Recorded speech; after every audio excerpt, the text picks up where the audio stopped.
जय हिंद। आज टॉपिक लेके आए हैं ज्ञानेंद्रियाँ, सेंस ऑर्गन लेके आए हैं। यह टॉपिक फिजिक्स का भी है और बायोलॉजी का भी, दोनों मिक्सिंग टॉपिक है। ज्ञानेंद्रिया का एक सौ टॉपिक है, एक उसी का टॉपिक है आँख, आई। आँख के बारे में समझते हैं। यह जो आँख है यह फिजिक्स में भी पढ़ना है और बायोलॉजी में भी पढ़ना है। तो हम समझते हैं आज फिजिक्स आँख के बारे में पढ़ रहे हैं, आँख के बारे में लेके आए हैं। तो आँख जो टॉपिक बताया अभी कि फिजिक्स का भी है और बायोलॉजी का भी है। तो इससे पहले हम समझते हैं कि आँख होता क्या है, आँख किसका भाग है, वह सब समझते हैं। फिर आँख का इतना सारा भाग है, सब इसके बारे में डीपली से आज डिस्कस करते हैं। और अगर यह क्लास अगर पूरा बढ़िया से कर लिया जाए तो कहूँ से भी ऑल ओवर कहूँ से भी क्वेश्चन, इससे आँख से भी क्वेश्चन, आँख से अगर जहाँ से भी क्वेश्चन आएगा कहूँ से भी आँख के बारे में, ये यहाँ से बाहर इससे बाहर नहीं जाएगा। आँख के बारे में पूरा हर एक चीज एक गोबारी के रूप से सब यहाँ पर डिस्कस करेंगे। इससे बाहर आँख के से अगर क्वेश्चन कहीं पर भी आ जाएगा तो यहाँ से बाहर नहीं छूटेगा, इससे बाहर नहीं आएगा। तो आप समझते हैं आँख के बारे में। अगर आज अगर इसमें पूरा अगर आ जाएगा तो इसी में अगर कर देंगे, नहीं तो फिर अगर नहीं पूरा में इसमें एडजस्ट हो पाएगा तो अगला वीडियो लेके आएंगे आँख के बारे में। आज समझते हैं यहाँ जितना तक जाता है उतना तक आज लेके चलते हैं इसको। आज समझते हैं आँख के बारे में। आँख में पहला आता है ज्ञानेंद्रियाँ। ज्ञानेंद्रियाँ, sense organs. Sense organs, sense organs होता क्या है या फिर ज्ञानेंद्रियाँ होता क्या है? तो बस शरीर का वह अंग जो बाहरी वातावरण को अनुभव कर ले, ज्ञात कर ले कि ये चीज़ ये क्या है, वो क्या है, पता कर ले, उसी को क्या कहा जाता है? सेंस ऑर्गन्स, ज्ञानेंद्रियाँ। अब दिमाग लगाओ कि बताओ शरीर में हमको मतलब शरीर में कौन कौन अंग है जो बाहरी वातावरण को ज्ञात कर लेता है? तो पहले तो आपको मतलब दिमाग जाएगा आँख पर। सही बात है, आँख भी किसी चीज़ को पता कर लेते देख करके। दूसरी बात, कान से सुन करके ज्ञात कर लेते हैं कि यहाँ ये आदमी आ रहा है, यहाँ से इधर आ रहा, हल्का भी खुराता तुरंत करके इधर आदमी है। कैसे पता कर लेते हैं? सुन करके। तब पहले आँख, फिर कान, और क्या होगा, और क्या हो सकता है? और नाक, सूंघ करके भी कहता तो ऐसा होता है, नाक से सूंघ करके बता देता है कि आज उधर पार्टी चल रहा है, ये चीज़ बन रहा है, वो चीज़ बन रहा है, सूंघ करके बना लेता है। कहता तो ऐसा भी होता है कि सूंघ करके भी बनाते कि आज मछली बन रहा है या मुर्गा बन रहा है। तो ये सब सेंस ऑर्गन होता है, अनुभव कर लेते क्या वहाँ पर क्या चीज़ बन रहा है, क्या हो रहा है, सब पता कर लेते हैं। उसके बाद समझते त्वचा। त्वचा से किसी से अगर स्पर्श होता है तब पता कर लेते कि हम मेरे आगे से कोई आदमी गया है, स्पर्श। तो त्वचा भी एक तरह का सेंस ऑर्गन है, त्वचा। उसके बाद आता है जीभ। जीभ स्वाद हम लोग खाते हैं तो जीभ से पता लगता है कि ये खट्टा चीज़ नींबू का स्वाद है, नींबू है, ये अचार है, या फिर सब जो टेस्ट करके पता कर लेते हैं। लेकिन यानी कि सेंस ऑर्गन में मुख्य रूप से 5 गो भाग कर रखा गया है। आँख, कान, जीभ, जीभ, आँख, कान, जीभ, कान, और उसके बाद और क्या बच गया था? नाक। नाक, आँख, आँख, कान, नाक, जीभ, जीभ और त्वचा, ये 5 गो होता है। लेकिन एक और अलग से छठवां जो होता है उसको बोला जाता है आभास, आभास करके। आभास करके भी किसी बाहरी वातावरण को अनुभव किया जाता है। लेकिन आभास के बारे में तो पढ़ना नहीं, आभास मैंने अनुभव करके, तो ये हर किसी के पास नहीं होता कि आभास करके हर चीज को बता दे। तो मुख्य रूप से सेंस ऑर्गन में 5 ही भाग आता है, 5 ही भाग, कोई दिक्कत। अब इसमें से पहला आता है आँख। तो हम आज वीडियो लेके आए हैं आँख के बारे में, हम डिस्कस करेंगे आँख के बारे में। आँख क्या होता है, बीमारी से लेकर के आँख में हर चीज, हर बारीकी रूप से इसको समझेंगे आँख के बारे में। तो चलते हैं समझते हैं आँख के बारे में होता क्या क्या है। पहला आँख। आँख होता क्या है? आँख होता क्या है? तो आँख जो हमारा है कैमरा की तरह काम करता है। जो कैमरा, जो हम आपके सामने, कैमरा के सामने, तो आँख जो होता है कैमरा की तरह काम करता है। उत्तर, आँख में लेंस जो लगाता है, लेंस उत्तर लेंस लगा होता है। लेंस 2 प्रकार का होता है, इसको अगले वीडियो में कभी अगर मौका मिलेगा तो बता देंगे लेंस के बारे में। तो बस इतना ही जाने कि लेंस जो आँख में जो लेंस होता है या फिर कैमरा में जो लेंस रहता है वह उत्तर लेंस रहता है, उत्तर लेंस लगा हुआ होता है। हमारा जो आँख है, जो हमारा आँख है वह कैमरा की तरह काम करता है, लेंस कैमरा की तरह। इसमें कैमरा में भी उत्तर लेंस, हमारा आँख में भी कौन सा लेंस? उत्तर लेंस लगा हुआ होता है। आगे समझते ये दूसरा पॉइंट है डायफ्राम। डायफ्राम, अच्छा, ये जो हमारा आँख का जो पलक है, ये पलक, इसी को बोलते हैं डायफ्राम। जैसे कैमरा का, कैमरा जब, जो कैमरा होता है, कैमरा में आगे एक ढक्कन लगा हुआ होता है, वो कैमरा को सुरक्षित रखता है, अंदर गर्दा या फिर जो भी धूल कण पड़ने से बचाता है, उसको अंदर जाने से बचाता है। वह जो कैमरा को ढक्कन लगा रहता है, ढक्कन लगा हुआ होता है, उसको, उसी को बोला जाता है डायफ्राम। तो हमारा आँख का अगर कहेंगे तो डायफ्राम किसको कह सकते हैं, या पलक को। पलक हमारा आँख का डायफ्राम के काम करता है। जिस प्रकार से कैमरा का जो ढक्कन होता है वो डायफ्राम का काम करता है। कोई दिक्कत यहाँ तक? उसके बाद हमारा रेटिना होता है। हमारा आँख जो हर किसी को चीज, मतलब हर वस्तु को देख करके उसका प्रतिबिंब ले जाकर रेटिना पर बनाता है। रेटिना आँख का जो पिछला भाग होता है, आँख का जो पिछला भाग, वहीं पे रेटिना लगा रहता है, वहीं पे पूरा चीज खिलाता है, मतलब हर चीज के ला करके उसी पर फोकसित करता है, तो पूरा प्रतिबिंब उसी पर बनता है। जिस प्रकार से बहुत पहले जब जो फोटो खिंचाता था, वो नेगेटिव फोटो खिंचाता था। नेगेटिव, नेगेटिव देखे होंगे। नेगेटिव होता क्या है, नेगेटिव फोटो जैसे ई पट्टी काला इस प्रकार से, या एक साड़े, एक साड़ा का देखा हो, एक साड़े सेम उसी प्रकार से नेगेटिव फोटो भी होता है। इस तरफ एक तरफ से नेगेटिव रहता है, बीच में लेंस, और उधर से किसी का फोटो खींच करके इसी पर मार देता है, तो मार देता था इसको, हर चेहरा इसको में जाकर छपा देता है, उसको धूप में ले जा करके या फिर रोशनी में ले जा करके उसको देखा था, जाता था कि किसका फोटो है। तो सेम उसी प्रकार से जो पीछे इसको पर, जिसको पर मर रहा है ना फॉक्सी, वही रेटिना काम करता है। जो रील होता है, रील, या फिर बाजा का रील देखे होंगे, बाजा वाला जो रील, बाजा का रील, बहुत सा रील, वही रेटिना का काम करता है हमारे आँख में। उसी प्रकार से रेटिना होता है, रेटिना। तो हमारा जो आँख है उत्तल लेंस का भांति काम करता है, कैमरा की तरह काम करता है। जो हमारा आँख का पलक होता है वह डायफ्राम, जो कैमरा के डायफ्राम का काम करता है, ढकने का काम करता है। और हमारा जो प्रतिबिंब होता है, यानी कि जो प्रतिबिंब, जो किसी का फोटो, फोटो ले जा करके रेटिना पर बनाता है। हमारा आँख का, ये आँख है, आँख का पिछला भाग ये जो है, इसी को रेटिना बनाता है। यहाँ से फोटो खींचता है ये लेंस, यहाँ पर ले जाकर प्रतिबिंब बनाता है, यही पे प्रतिबिंब बनता है, प्रतिबिंब। कोई दिक्कत यहाँ तक? रील, यही इसी को रील कह सकते हैं। रील ही रील के काम करता है, जो कैमरा में होता है। यहाँ तक कोई दिक्कत? अब समझते हैं। अच्छा, थोड़ा सा एक और टॉपिक आ गया, मोतियाबिंद। मोतियाबिंद, मोतियाबिंद थोड़ा सा बता देते हैं, थोड़ा सा बस समझो, उसको आगे फिर समझ समझ अपने आप समझ सकते हैं। यहाँ समझते रहते हैं मोतियाबिंद होता कुछ। तो जो ये दिख रहा होगा, ये गोल का है, उसी को नाम है उत्तल लेंस। लेंस लगा हुआ ये लेंस, और लेंस पर कभी कभी मांस का परत जम जाता है, मांस का परत जम जाता है, जिससे कि देखने में कठिनाई होती है, उसी को मोतियाबिंद कहा जाता है। इसको आसानी से भी ठीक किया जाता है, ऑपरेशन करके इस मोतिया में जो मांस जमा हुआ है उसको परत को हटा दिया जाता है, फिर आँख सही हो जाता है। तो मोतियाबिंद कोई बड़का बीमारी चीज नहीं है, इसको ऑपरेशन करके इस परत को हटा दिया जाता है। इस परत को हटा दिया जाता है कि जो लेंस के आगे जो परत जम गया है मांस का, उसको हटा देगा, फिर जो पहले जिस तरह से दिखता था उस तरह से फिर दिखना चालू शुरू हो जाता है। तो यही होता है मोतियाबिंद। मोतियाबिंद लेंस के ऊपर जो मांस का जो परत जम जाता है, छा जाता है, उसी को ही कहा जाता है मोतियाबिंद। मोतियाबिंद और कोई बड़का बीमारी नहीं है। फिर उसको ऑपरेशन करके, उसको फिर काट करके, मतलब जो मांस जमा उसको हटा दिया जाता है, फिर पहले के अपेक्षा दिखने लगता है। हो गया। इसके बाद समझते हैं प्रतिबिंब।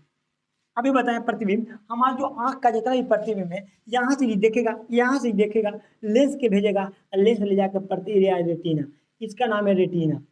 रेटिना, रेटिना यहीं पे फोकसित करता है, यहीं पे फोकसित करता है, तो हमारा प्रतिबिंब बनता है। अच्छा, प्रतिबिंब बनता कैसा कैसा? प्रतिबिंब बनता कैसा? तो प्रतिबिंब बनता है, हमारा आँख पर जो प्रतिबिंब, रेटिना पर जो प्रतिबिंब बनता है, वह बनता उल्टा, उल्टा, उल्टा बनता है, उल्टा बनता है, और छोटा साइज का बनता है, और वास्तविक बनता है। वास्तविक यानी कि रियल में बनता है। और रियल में जो बनेगा ना, उसी को पर्दा पर प्राप्त कर सकते हैं। पर्दा पर प्राप्त करने का मतलब है, जैसे जो थिएटर में जो फिल्म देखने जाता है तो वह पर्दा लगा रहता है, तो रियल प्रतिबिंब है, इसीलिए उसको पर्दा पर फोकसित कर सकते हैं। आभासी प्रतिबिंब उसको पर्दा पर नहीं प्राप्त कर सकते हैं। तो रेटिना भी तो हमारा पर्दा के ना काम कर रहा है, तो यहाँ पर भी वास्तविक बनेगा। अच्छा, उल्टा बनना। अच्छा, हमारा रेटिना पर जो प्रतिबिंब बन रहा है वो उल्टा बन रहा है, फिर हम सबको सीधा कैसे दिखते, सीधा कैसे देख लेते हैं, सीधा कैसे देख लेते हैं? सवाल उठना चाहिए। क्या हमारा रेटिना पर जो प्रतिबिंब बनता है वो उल्टा बनता है, फिर भी हम सबको सीधा देख लेते हैं, क्यों? तो याद रखना, यहाँ से जितना भी ये दिख रहा होगा, दिख रहा होगा जितना भी, ये नस है, नस, आँख का नस, यह सब नस जा करके दिमाग के, एक दिमाग का भाग है, दिमाग से जाकर जुड़ा रहता है। दिमाग का 3-4 भाग होता है, उसको में कार्पोला, कार्पोला के भाग से जाकर जुड़ा हुआ रहता है। वो करता क्या है, यहाँ से तो प्रतिबिंब बन गया, अब दिमाग वो प्रतिबिंब को सीधा करके हमको फील कराता है, वो उल्टा नहीं सीधा। अगर एक प्रतिबिंब जाकर कार्पोला दिमाग से नहीं जुड़ा रहता तो कोई किसी व्यक्ति को देख रहे हैं तो उसका पैरवा ऊपर दिखता और मुड़िया नीचे दिखता, लेकिन हम लोग को उल्टा दिखाई नहीं देता है। क्यों? क्योंकि दिमाग से यह प्रतिबिंब जाके दिमाग से जाकर जुड़ा हुआ रहता है, दिमाग से, और दिमाग वो प्रतिबिंब जो उल्टा बनता है उसको सीधा करके दिखाता है। यहाँ तक कोई दिक्कत नहीं, प्रतिबिंब समझ में आ गया होगा। अब समझते हैं आँख का कई भाग होता है। आँख का जो बाहर हम लोग को दिख रहा है उसको एकदम डिस्कस कर लेंगे, फिर जो बीच वाला भाग होता है बीच वाला भाग को डिस्कस कर लेंगे, और फिर लास्ट वाला भाग को डिस्कस कर लेंगे। निकाह को हम 3 भाग में बांट दिए हैं। बाहरी वाला भाग को एकदम डिस्कस कर लेते हैं। तो बाहरी वाला भाग में यानी कि आँख का बाहरी भाग, आँख का बाहरी भाग में आता है परितालिका, पुतली, श्वेत पटल, कॉर्निया आता है, कॉर्निया आता है, यही सब आता है। तो देखते हैं ये सब आता है। तो पहला समझते हैं परितालिका या पुपिल, परितालिका या पुपिल, सब इसमें समझते हैं परितालिका। अच्छा आप समझते हैं ये आँख है, तो आँख का जो बीच वाला जो काला वाला भाग है, सबसे बीच वाला जो काला वाला भाग है उसी का नाम है परितालिका, इसी का नाम है परितालिका, परितालिका, या इंग्लिश में कहते हैं पुपिल। क्या कहा था? पुपिल। बीच वाला जो काला वाला भाग होता है उसी को कहा था पुपिल, पुपिल। कोई दिक्कत? अब इसके चारों तरफ जो भाग रहता है उसका नाम है आइरिस। क्या नाम है? Iris, iris. क्या नाम है? Iris, iris. इंग्लिश में भी आइरिस बोलते हैं, हिंदी में इसको बोला जाता है पुतली, पुतली। क्या कहा था?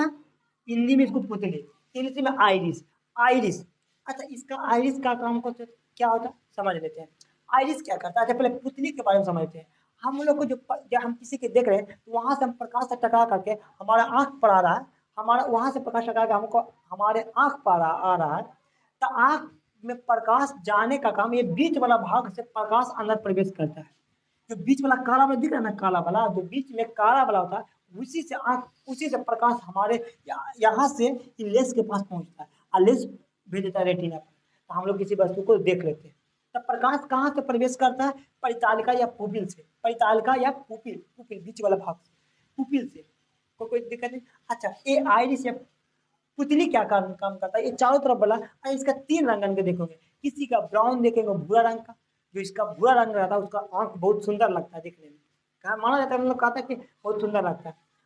भूरा रंग का रहता है, किसी का ब्लू रंग के भी रहता है, या फिर किसी का काला रंग का भी रहता है। अधिकतर काला रंग के ही देखने को मिलेगा, और या फिर इंग्लैंड वगैरह में जाएगा वहाँ पर अधिकतर मिलेगा ब्राउन कलर के, भूरा रंग के मिलता है, जो चारों तरफ वाला रंग रहता है उसको चारों तरफ वाला। इसका काम ये होता है कि जैसे कोई प्रकाश अधिक मात्रा में आ रहा है, अधिक मात्रा में आ रहा है, तो अगर अधिक मात्रा में कोई जैसे टॉर्च मार दे आँख पर, अगर आँख पर मार देगा तो डायरेक्ट पड़ेगा किसके पास? पुपिल या परितालिका के पास पड़ेगा। अब प्रकाश पड़ेगा डायरेक्ट भेजेगा लेंस के पास, और लेंस ज्यादा प्रकाश को सह नहीं कर सकता। क्यों? क्योंकि ये जो लेंस होता है, लेंस हम लोग के आँख का जो चश्मा होता है, चश्मा में लेंस लगा रहता है, लेकिन वो शीशा का होता है। अब यहाँ भी लेंस का बात कहें हैं तो ये लेंस का शीशा का लगा रहेगा, शीशा का लगा रहेगा तो गड़ जाएगा, ऐसे करेंगे पूरा कड़कड़ गड़ेगा। तो सेम कम्मा करेगा वही के, लेकिन बना हुआ रहता खाली मांस के, बना हुआ रहता क्या का? मांस का। काम करेगा वही लेकिन बना रहता मांस के, मांस के। अब यहाँ से डायरेक्ट पड़ेगा इसको पर, तो डायरेक्ट प्रकाश उतना बहुत मात्रा में प्रकाश को सह नहीं पाएगा, लेंस खराब हो जाएगा, आँख फिर खराब हो जाएगा। इसी से बचने के लिए हमारा ऊपर वाले ने ये चारों तरफ बना कर दे दिए हैं आइरिस। ये करता क्या है? तो स्पीड में प्रकाश आता है ना, तो थोड़ा सा में क्या कहते हैं उसको, बाल की तरह होता है, केस की तरह होता है। क्या करता है? पूरा छेक लेता है और हल्का हल्का प्रकाश जाने देता है, हल्का हल्का प्रकाश जाने देता है लेंस के पास, हल्का प्रकाश को छेक लेता है, तो उधर से लाइट में आ रहा है पूरा क्या बंद हो जाता है, और हल्का हल्का प्रकाश आएगा अंदर घुसने देता अंदर, या घुसने देता है किसके पास? पुपिल के सहारे, रेटिना से लेंस के सहारे प्रतिबिंब बना देता है हल्का हल्का प्रकाश। तो ये छेक लेता है, जब भी ज्यादा प्रकाश मिलता है तो छेक लेता है, अच्छे का हल्का हल्का प्रकाश आने देता है। कौन सा?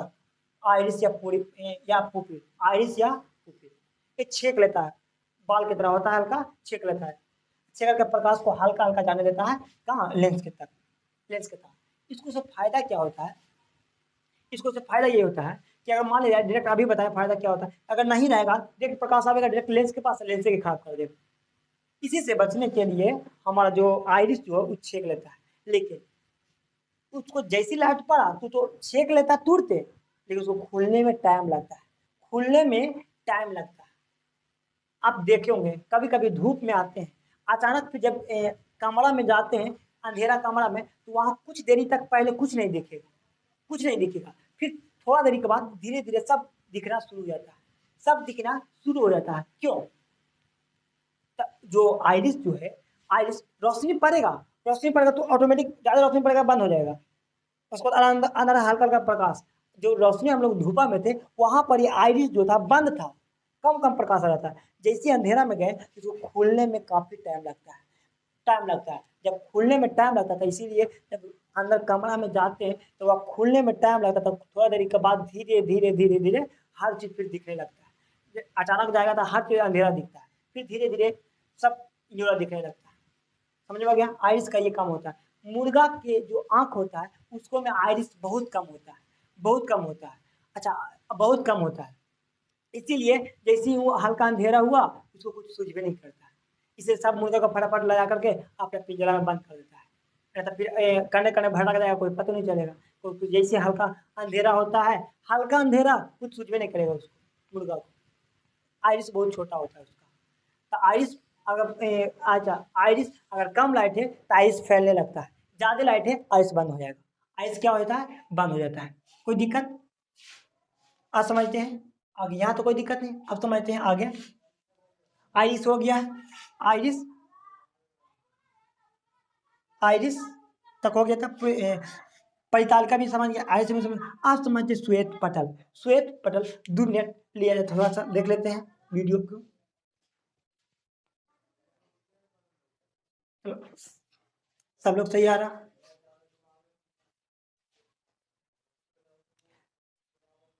थोड़ा सा लाइट कट गया था इसी कारण देखना पड़ रहा है। चलो देखते हैं क्या समझ रहे थे। श्वेत पटल, श्वेत पटल क्या होता है, जो इस चारों तरफ उजला उजला जो आंख का चारों तरफ उजला उजला जो भाग होता है उसी को कहा था श्वेत पटल, उसी को क्या कहा था, श्वेत पटल। कोई दिक्कत? क्या कहा था, श्वेत पटल, श्वेत पटल। समझते श्वेत पटल होता क्या है, श्वेत पटल बस उजला उजला भाग को बस नाम है श्वेत पटल, श्वेत पटल। अस्केलड़ा, क्या कहा था, अस्केलड़ा, श्वेत पटल। जो चारों तरफ उजला उजला भाग होता है उसी को नाम होता है श्वेत पटल, श्वेत पटल। कोई दिक्कत? श्वेत पटल होता क्या है, इसको कभी कभी देखते होंगे जब नहीं सोने से आंख लाल हो जाता है, नहीं सोने से आंख लाल हो जाता है, आंख क्या होता है, लाल हो जाता है। यहाँ पर होता क्या है, जब नहीं सोते तो जो आंख का जो पतला पतला नस होता है, आंख का जो पतला पतला नस होता है वह लाल हो जाता है। क्या हो जाता है, लाल हो जाता है। समझते हैं लाल क्यों हो जाता है, लाल हो जाता है। अच्छा, लाल हो जाता है, या फिर सब देखे होंगे कभी कभी जब उसको बोला जाता है आँख आ जाता है, आँख आ जाता है तो वह आँख लाल हो जाता है, तो उसको बोला जाता है, उस वह बीमारी का नाम होता है कंजक्टिवा, कंजक्टिवा कहा जाता है, वह उस बीमारी को कहा जाता है। कोई बड़ा बीमारी नहीं है, बस 1-2 रुपये मोबाइल में पिलुआ पिच उसको नाम बोला जाता है, उसको मिलता है, लगा लेता है, 1-2 दिन में ठीक हो जाता है, 1-2 रुपये मिलता है। वो बीमारी का नाम होता है कंजक्टिवा। होता कुछ नहीं सोचने से या फिर किसी और कारण से आँख का जो नस होता है, जो स्क्लेरा के पास जो पतला पतला नस होता है वह नस लाल हो जाता है, नस लाल हो जाता है। तो उसी को, उसी जो नस लाल होता है उसी को कहा जाता है कंजक्टिवा, कंजक्टिवा बीमारी होता है। थोड़ा सा 1-2 रुपये में पिलुआ पिच मिलता है, उससे भी ठीक होता है। अगर ज़्यादा प्रॉब्लम है तो डॉक्टर के पास जाकर दिखाना पड़ता है, अपने फिर डॉक्टर भी बता देता है कि क्या क्या प्रॉब्लम है, जाँच करता है। कंजक्टिवा यहाँ तक समझ। अब समझते हैं कॉर्निया, कॉर्निया, ये इसका भाग, उजला वाला भाग का नाम क्या होता है पता चलिए, उजला वाला भाग, उजला वाला भाग का नाम स्क्लेरा, स्क्लेरा, स्क्लेरा, स्क्लेरा। उजला वाला भाग का नाम स्क्लेरा। कोई दिक्कत? बीच वाला भाग, सबसे बीच वाला भाग पुपिल, बीच वाला भाग पुपिल। चारों तरफ वाला भाग वो जो भूरा रंग का रहता है आइरिस, क्या कहा जाता है, आइरिस। चारों सफेद जो भाग होता है उसको स्क्लेरा, क्या कहा जाता है, स्क्लेरा। यहाँ तो कोई दिक्कत? आगे समझते हैं स्क्लेरा। अब समझते हैं कॉर्निया, कॉर्निया। अच्छा एक मिनट, अब इसमें फिर जब यहाँ तक मान लेते इसको समझ लेते हैं। जो ई वाला बीच वाला भाग, जो काला वाला भाग है, काला वाला भाग है, उसका नाम क्या है? काला वाला भाग का नाम, काला वाला भाग का नाम अभी बताए, पुपिल। पुपिल। जो भूरा रंग का रहता है उसका नाम, भूरा रंग का रहता है उसका नाम आइरिस। आइरिस, आइरिस, क्या नाम है? आइरिस। कोई दिक्कत? आप समझते हैं आइरिस। अच्छा, उसके बाद आया था ई वाला जो उजला उजला जो भाग है, तो उजला उजला जो भाग है अस्केलड़ा। क्या नाम है? अस्केलड़ा। अस्केलड़ा। कोई दिक्कत?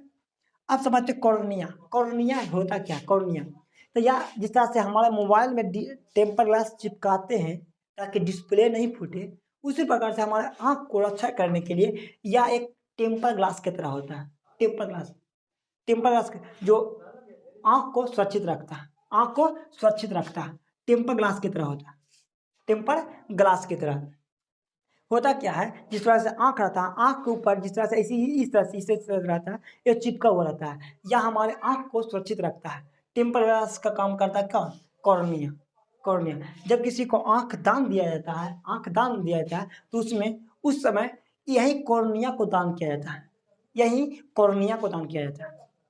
कॉर्निया, इसी कॉर्निया को दान किया जाता है, कॉर्निया। अच्छा, या रक्त के जो है रक्त के संपर्क में नहीं होता, रक्त के संपर्क में, कहने का मतलब ये इसको में खून वगैरह से कोई लेन देन नहीं है, इसको आराम से निकालो तो आराम से निकल जाता है। तो यह रक्त जो जो आंख दान किया जाता है, उसी समय जो ऊपरी परत होता है उसी को क्या कहता है? कॉर्निया। ब्लड से संपर्क में नहीं रहता, जब आंख दान किया जाता है तो उसी कॉर्निया, आंख दान नहीं होता है, कॉर्निया को दान किया जाता है, यही कॉर्निया, डिस्प्ले को, टेम्पर ग्लास को दिया दान किया जाता है। कॉर्निया समझ में। अब आंख का मध्य वाला भाग को समझते हैं। आंख का मध्य भाग, आंख का मध्य भाग होता है नेत्रोद का छाव। नेत्रोद को इंग्लिश में एक्यूएस एक्यूएसस ह्यूमरस कहा जाता है, का छाव को विक्टेरियस ह्यूमरस कहा जाता है। तो हम समझते हैं नेत्रोद। अच्छा, लेंस भी आ गया, लेंस, नेत्रोद, कछाव, सिलियरी मांस, ये सब बीच वाला भाग है, सब आंख का बीच वाला भाग जो ऊपरी से हम लोग देख नहीं सकते। अच्छा, लेंस, ये जो लेंस है, ये लेंस, ये होता है लेंस। लेंस में कौन सा लेंस? तो उत्तल लेंस। कौन सा लेंस? उत्तल लेंस होता है। कौन सा लेंस? उत्तल लेंस। कोई दिक्कत नहीं। उत्तल लेंस। नेत्रोद और कछाव, सिलियारी मांसपेशी, सिलियारी और सिलियारी मांसपेशी। पहले समझते हैं नेत्रोद। नेत्रोद होता क्या? नेत्रोद होता क्या?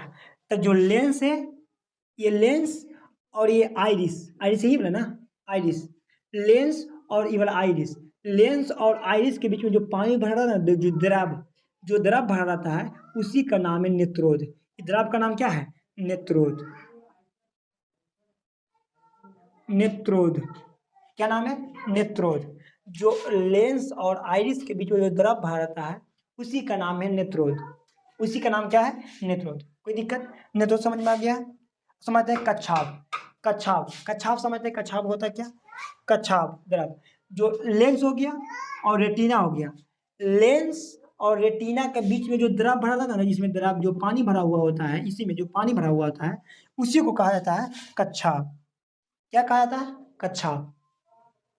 कच्छाव। अच्छा, ये जो पानी का काम को जो, तो पहली बात, पहला काम ये होता है कि ये आँख को फुलाए हुए रखता है, यानी कि पचकने से बचाता है। कौन? नेत्रोद और कच्छाव, ये दोनों द्रव, ये दोनों द्रव, नेत्रोद और कच्छाव, ये पानी को ये फुलाए हुए रखता है, पचकने से बचाता है।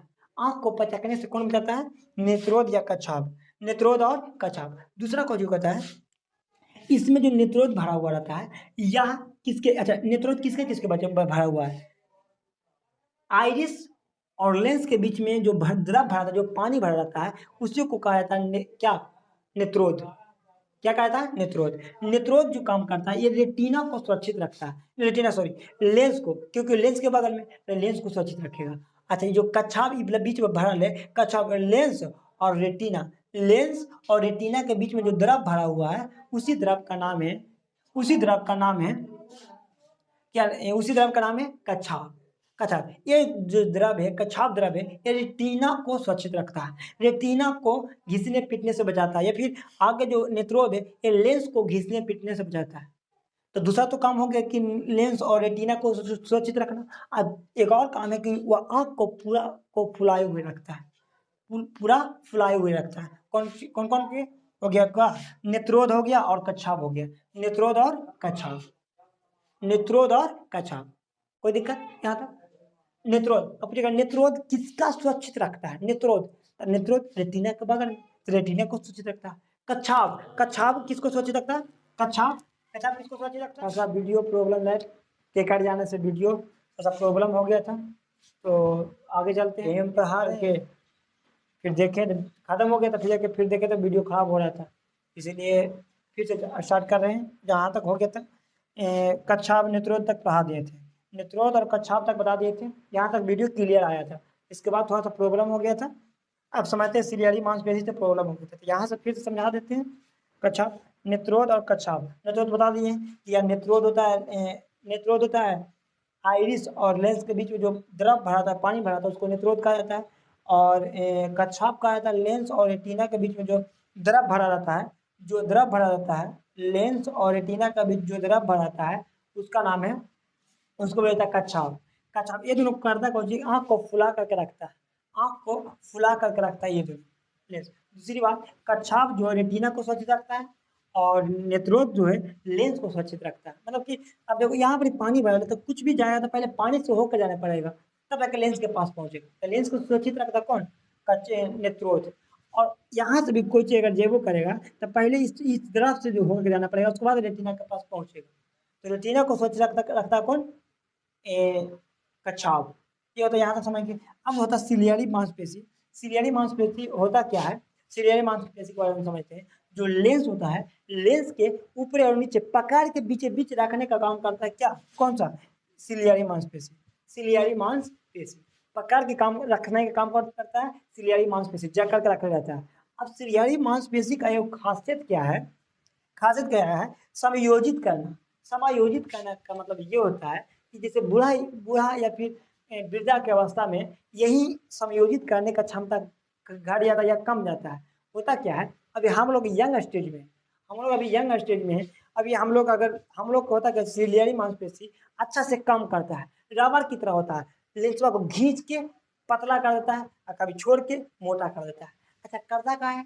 जैसे मान लीजिए कॉपी ले लिया, कॉपी को हमको पढ़ना है, कॉपी के बारे में हमको पढ़ना है, तो नज़दीक में है तो वो लेंस जो है सिलियरी मांसपेशी, सिलियरी मांसपेशी जो है, इस सिलियरी मांसपेशी है, इसको अब सिकुड़ा करके रखता है। जब नज़दीक में पढ़ना रहता है तो ये मांसपेशी को सिकुड़ करके रखता है ताकि भीड़ में दिख जाए। लेकिन अब इसी चीज़ को हमको दूर में देखना है, दूर के लिए देखना है, तो ये मांसपेशियाँ जो है सिलियरी मांसपेशी 6 गो होता है, 3 गो नीचे 3 गो ऊपर, 3 जोड़ी होता है। इसको खींच देता है, खींच के पतला करके लंबा कर देता है, पतला कर देता है।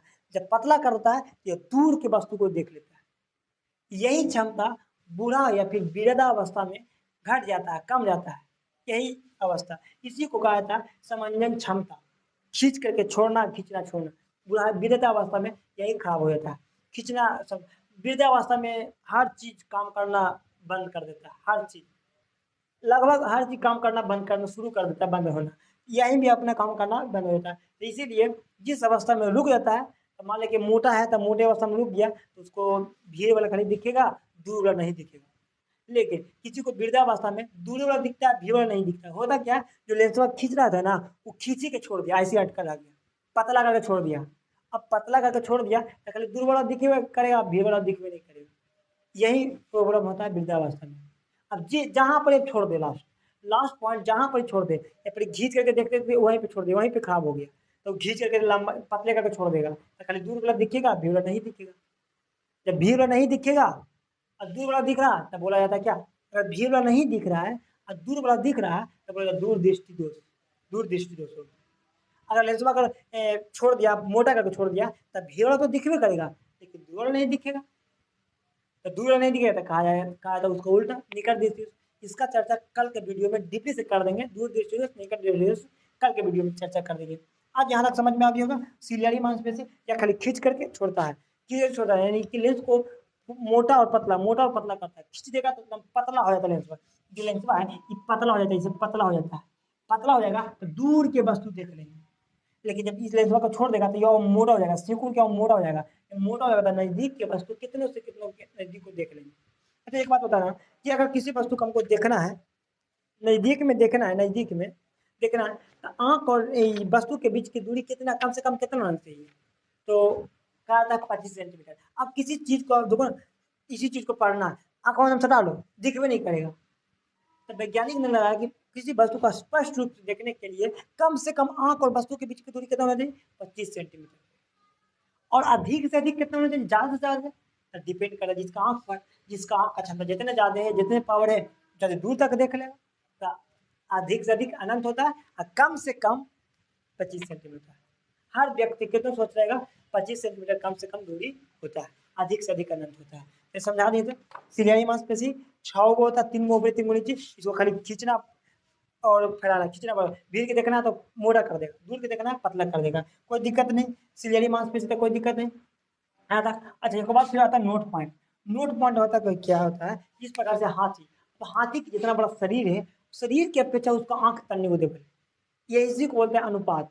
शरीर के अनुपात, शरीर की अपेक्षा उसका अनुपात, शरीर के अनुपात में उसका आंख कम है। हिरण को ले लेते हैं, हिरण का शरीर छोटा लेकिन उसके अपेक्षा आंख बड़ा, बेढ़ा नहीं लगता, आंख बड़ा साइज की देवल है। तो यही अनुपात होता है। दूसरा कि चींटी का आंख जो होता है सर के ऊपर होता है, सिर के ऊपर आंख। उसको होने से क्या होता है कि वह आंख जो है उसका सिर 360 डिग्री यानी कि 360 डिग्री घूम करके खारे खारे एरिया में खड़े खड़े रहते हुए चारों तरफ देख सकता है। 360 डिग्री चारों तरफ आंख का सर पर होने के लिए। अच्छा, ये कंसेप्ट सेम लागू होता है उल्लू पर। उल्लू पर, उल्लू भी अपना सर को 360 घुमा करके चारों तरफ देख लेता है।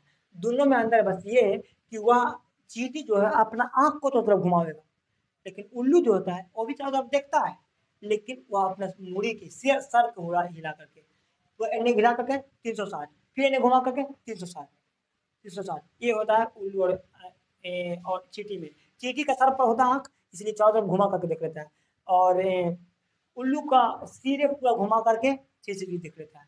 अच्छा, कभी कभी गौर किए होंगे कि जितना भी मांसाहारी जीव होगा उसका आंख सामने होता है, सामने होता है, और जितना भी शाकाहारी होता है उसका आंख बगल में होता है।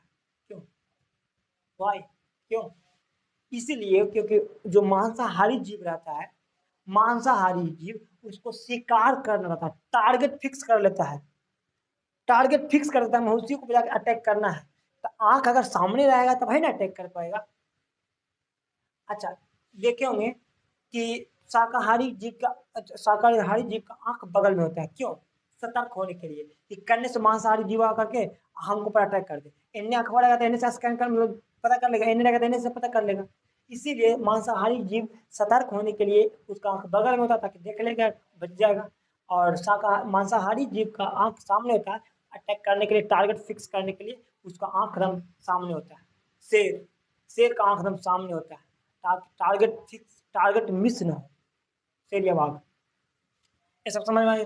ये नोट पॉइंट में था, नोट पॉइंट में था। अच्छा, अब समझते हैं रेटिना। रेटिना, रेटिना के बारे में समझते हैं। अच्छा, किसी किसी का जो जानवर का जो आंख होता है चमकता है रात में। क्यों? कभी गौर किया काहे चमकता है? तो उसका आंख में जिंक धातु के नाम है, जिंक, जिंक पदार्थ जो जिंक धातु है उसको आंख में जिंक पाया जाता है।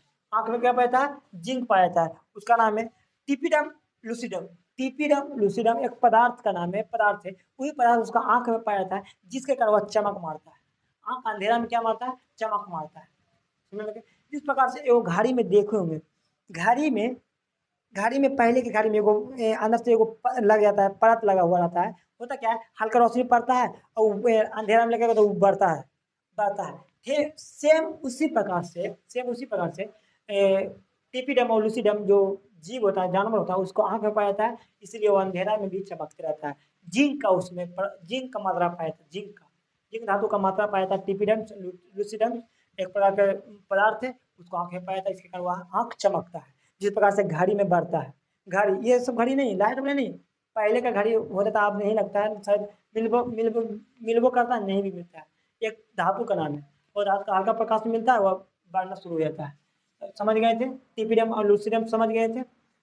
उसके बाद यहाँ तक कोई दिक्कत? अच्छा, हाँ समझते हैं। रेटिना पिछले भाग का होता है, रेटिना पीछे वाला भाग होता है, रेटिना, ये रेटिना होता है।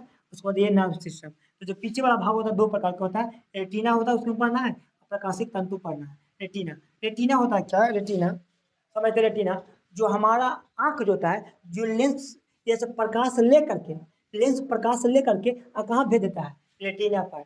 जिस प्रकार से कैमरा में रील लगा रहता है, रील प्रकाश लेता है, खींचता है और रील में छाप रहता है, रील में छाप रहता है, रील में छाप रहता है, तो वही रील रहता है। तो उसी प्रकार से इसे मेमोरी में भी छपाता है इस प्रकार से। तो यहाँ से लेता है, रेटिना पर भेजता है। छपाने का काम कौन करता है, रेटिना। रील का काम कौन करता है, रेटिना काम करता है। रील का काम रेटिना करता है, रेटिना। यहाँ पर प्रतिबिंब बनता है, रेटिना पर हम लोग का प्रतिबिंब बनता है उल्टा, उल्टा वास्तविक सीधा। रेटिना पर कैसा प्रतिबिंब बनता है, उल्टा वास्तविक सीधा। रेटिना प्रतिबिंब उल्टा वास्तविक सीधा।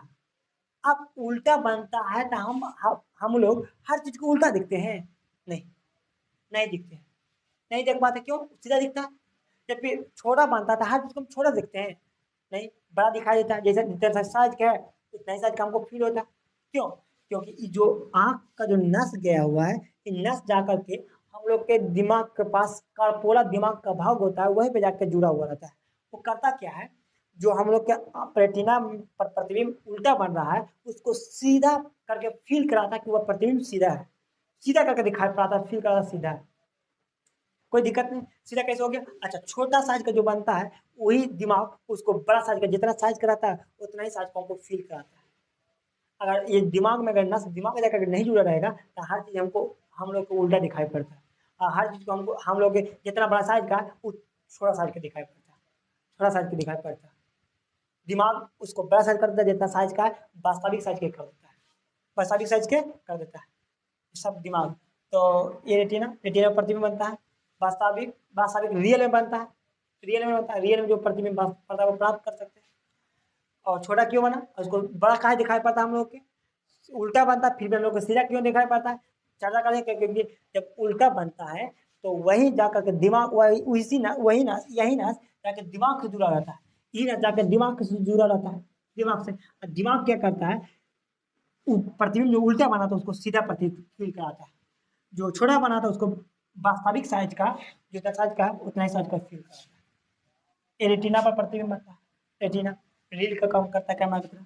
अब समझते हैं प्रकाशिक तंतु, प्रकाशिक तंतु। अच्छा, कभी सुने कि आंख में आंसू निकलता है, आंसू, क्यों आंसू निकलता है, आंख में आंसू क्यों निकलता है, आंख में आंसू का काम कौन सी, तो आंख में आंसू, आंख में जो आंसू है, आंसू लेक्राइमल ग्रंथि, आंख में जो ऊपरी ग्रंथि पाया जाता है, ग्रंथि मतलब जो इस तरह से तो थैली, थैली टाइप पर पाया जाता है, उसी में आंसू सब भरा रहता है। उसका काम क्या है, उसमें लाइसोजाइम नामक एक एंजाइम पाया जाता है, जो अंदर आंख का अंदर जितना भी कीटाणु है उसको मार देने का काम करता है। Lysozyme enzyme, lysozyme enzyme. जैसे मान लीजिए कोई कीड़ा आया, कुछ देर के बाद मर जाता है, क्यों, लाइसोजाइम एंजाइम उसको आकर के उसको कीड़ा को क्या कर देता है, कीटाणु, बैक्टीरिया, जीवाणु सबको मार देता है। क्या, लाइसोजाइम। ग्रंथि रहता है, ग्रंथि रहता है, ग्रंथि लेक्राइमल ग्रंथि से निकलता है आंसू, आंसू निकलता है, आंसू में रहता है लाइसोजाइम, कीटाणु को, बैक्टीरिया को मार देता है लाइसोजाइम। समझ लेते हैं। अब यहाँ तक समझते हैं। प्रकाशिक तंतु समझते हैं, प्रकाशिक तंतु। तो हमारा आंख का जो नस होता है, नसों के समूह को, नसों के समूह को क्या कहा जाता है, प्रकाशिक तंतु। अब जो हमारे आंख में जितना भी नस है, नस मात्र दो तरह के होबे करता है, एक रहेगा बेलनाकार और एक रहेगा शंक्वाकार, बेलनाकार, शंक्वाकार, सिलेंडरिकल, कॉर्निकल, कॉर्निकल। बेलनाकार इस तरह से लंबा लंबा रहेगा, उसको कहेंगे बेलनाकार।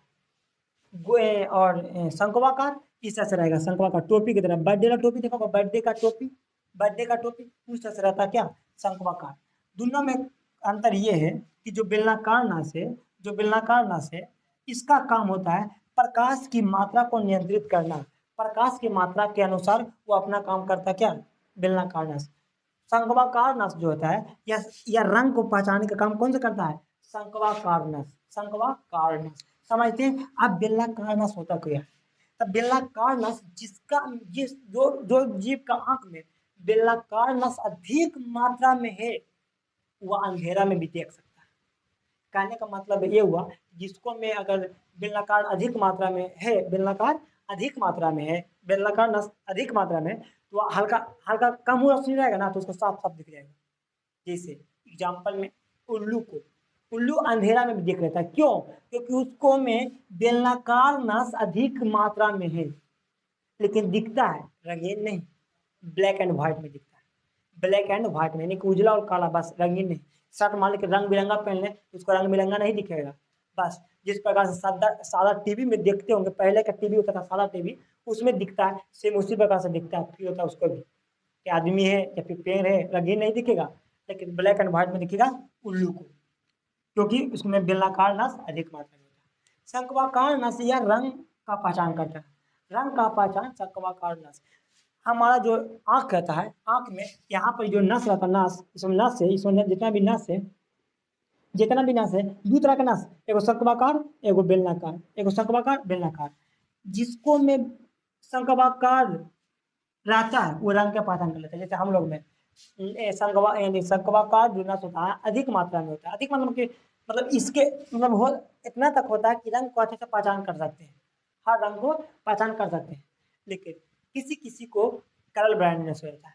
कलर ब्लाइंडनेस में ये होता है कि जो लाल रंग का नस होता है और हरा रंग का नस होता है वह खराब हो जाता है, पता नहीं कर पाता कि लाल कौन है हरा कौन है कलर ब्लाइंडनेस में। जब किसी को ग्रुप डी में अगर फिर रेलवे में जॉब होता है तो उसमें मेडिकल में टेस्ट लिया जाता है कि इसका आँख खोजा जाता था कि इसको कलर ब्लाइंडनेस है या फिर नहीं, जांचा जाता है।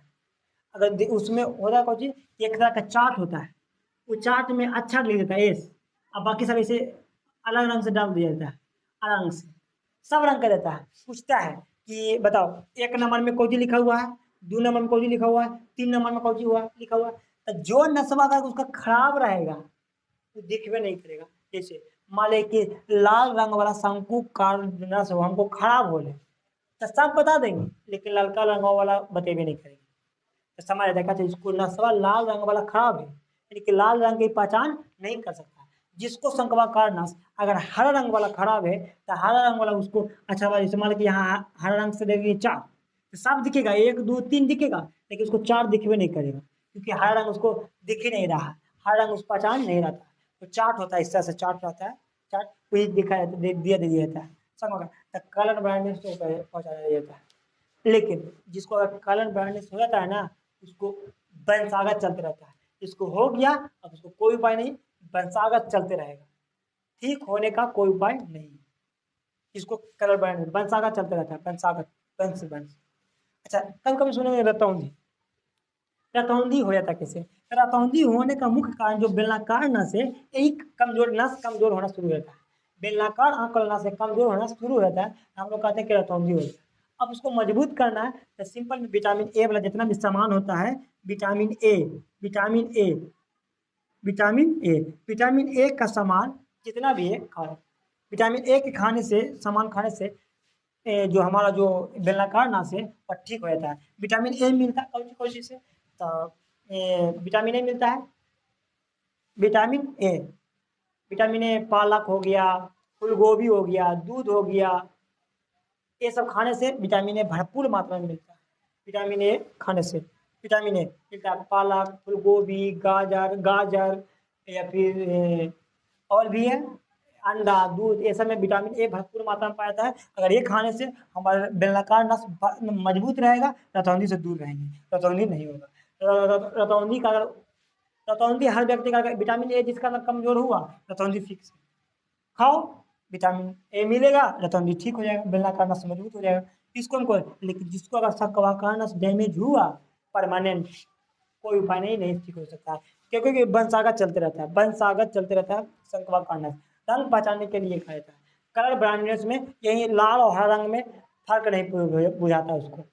तो मेन अगर जिसको कलर ब्लाइंडनेस रहेगा उसको अगर मान लिया जाए अगर मान लिया जाए ग्रुप डू में अगर या फिर रेलवे में अगर जॉब हो गया ड्राइवर में तो उसको कलर ब्लाइंडनेस से सिग्नल देगा लाल के तब बुझाएगा उसको हरा, लाल मार के वो ले चल जाएगा। अगर गाड़ी रहे कुछ भी रहे सब को लेकर चल जाएगा।